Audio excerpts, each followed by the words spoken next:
Bonjour à toutes et à tous, bienvenue sur Juste un mot. J'espère n'avoir pas fait une gaffe. Et oui, parce que j'ai fait gaffe, donc voyons, je suis prudent pour éviter de faire une gaffe. C'est ça le français, faire une gaffe et faire gaffe. Voilà juste un article qui change tout dans la signification de notre gaffe. Encore que si je dis notre gaffe, je parle d'un objet.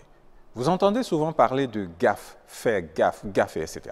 Un mot qui, dans des contextes différents, passe du sens au contraire, du négatif au positif. Gaffe en tant que comportement, c'est une bêtise, un impair, une imprudence, une maladresse, et on peut trouver plein de synonymes. C'est en tout cas tout sauf ce qui est recommandé. Et le verbe, c'est bien sûr gaffer ou commettre une gaffe, qui naturellement veut dire commettre une bêtise, une maladresse, ou tout ce que vous faites généralement par inattention ou en pleine possession de vos facultés, mais dans l'ignorance des conséquences. Je ne vous donne pas d'exemple, mais vous le savez surtout ceux qui gardent l'argent d'autrui. Mais le mot a tout un autre sens lorsqu'il est utilisé dans une autre expression qui est par exemple faire gaffe.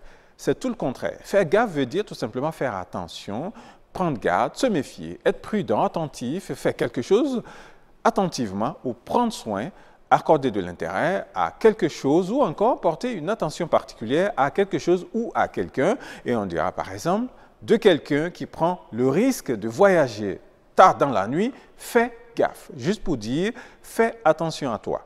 Mais alors, une gaffe, c'est quoi? Une gaffe vient de l'occitan, proche du francique, l'ancien français bien sûr, gaffe, G-A-F, qui veut dire tout simplement crochet.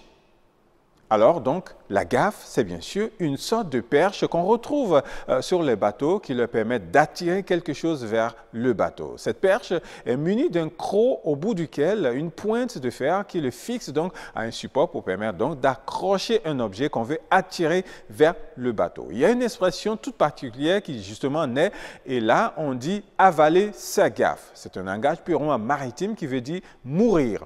Et pourquoi justement? C'est beaucoup plus chez les chasseurs de baleines et qui arrive lorsque quelqu'un d'entre eux tombait à l'eau et se faisait bouffer par une baleine, on dit « il a avalé sa gaffe ». Mais de façon générale, une gaffe, c'est une perche en bois, en métal ou n'importe quoi, au bout duquel il y a un crochet qui permet de tirer quelque chose de la mer vers soi. Il fallait donc beaucoup d'attention pour le faire et n'importe qui ne pouvait pas le faire, surtout lorsque le bateau est en déplacement où il est vraiment des objets trop lourds. D'où l'idée donc de soin. On appelle gaffe aussi, et ceci par intention, les bâtons que vous utilisez pour marauder sur les manguiers, sur les orangers en saison.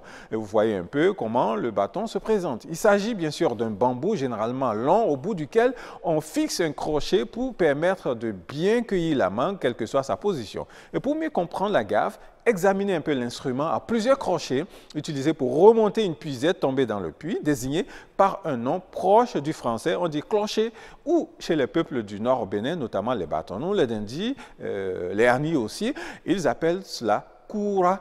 C'est exactement le rôle que joue donc la gaffe. Sauf que gaffer, c'est commettre une bêtise et faire gaffe, c'est être attentionné, s'il vous plaît. La circulation à Cotonou, à Libreville, à Lomé, Accra, Abidjan, Dakar, Abuja, Niamey, Douala, Ouaga, Yaoundé et même Ambo, Gadar. La circulation est trop dense, donc faites gaffe.